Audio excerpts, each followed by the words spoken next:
অতল স্পর্শী মন নিয়ে সুন্দর উক্তিসমূহ।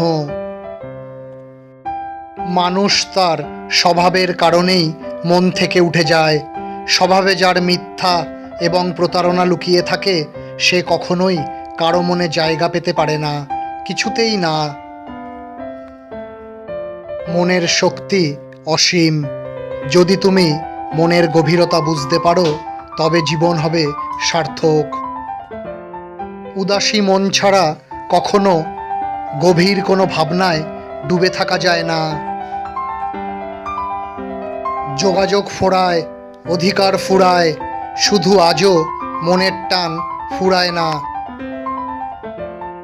একটা সুন্দর মন অন্ধকারে আলোর মতো, যার মাধ্যমে কলুষতার মাঝেও নিজের অস্তিত্বকে মর্যাদা সম্পন্ন রাখা যায়। বিষণ্ণ মন ভালোবাসার অভাবে জন্মায়, কিন্তু কখনো কখনো এটাই মানুষকে গভীর করে তোলে। মন এমন এক আয়না যা তোমার সত্যিকারের রূপটা দেখায়। মানুষ তখনই সত্যিকার দরিদ্র হয়ে পড়ে যখন তাকে একাকিত্ব ঘিরে ধরে। মনের উপর কারো হাত নেই, মনের উপর জোর খাটানোর চেষ্টা করা বৃথা। যদি মন সৎ হয় তবে পথ সবসময় সঠিক থাকে।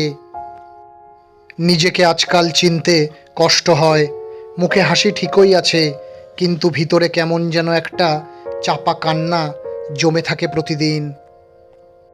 একটি মহৎ অন্তর পৃথিবীর সমস্ত মাথার চেয়ে ভালো। ভালোবাসার নামে ছলনা করে মন ভেঙে ছেড়ে চলে যায় যারা, তারাও একদিন নিজ জীবনে এমনই কাউকেই পায়। মনের গভীর চিন্তাগুলো মানুষকে পরিণত করে, যদিও সেই পথটা অনেক সময় একাকী হয়। সব কথা মুখে যায় না বলা, মন দিয়ে বুঝে নিতে হয়। ইশারাতে ছুড়ে দেওয়া ভাষা চোখে চোখে খুঁজে নিতে হয়। মানুষেরা বলে মেয়েদের মন বিধাতা বুঝতে নারী, অথচ বুদ্ধি খাটালে সকল পুরুষে জানতে পারে। মেয়েরা চায় না সোনা দানা আর জৌলুস কাঁড়ি কাঁড়ি, চায় খাঁটি প্রেম, আদর যত্ন পৃথিবীর সংসারে। সুন্দর সে তো স্বপ্ন, চাই না মলিন হবে। জীবন সে তো গল্প, লিখো না নষ্ট হবে। মন সে তো মন্দির, ভেঙো না পাপ হবে। ভালোবাসা সে তো সত্য, ভুল বুঝো না হারিয়ে যাবে।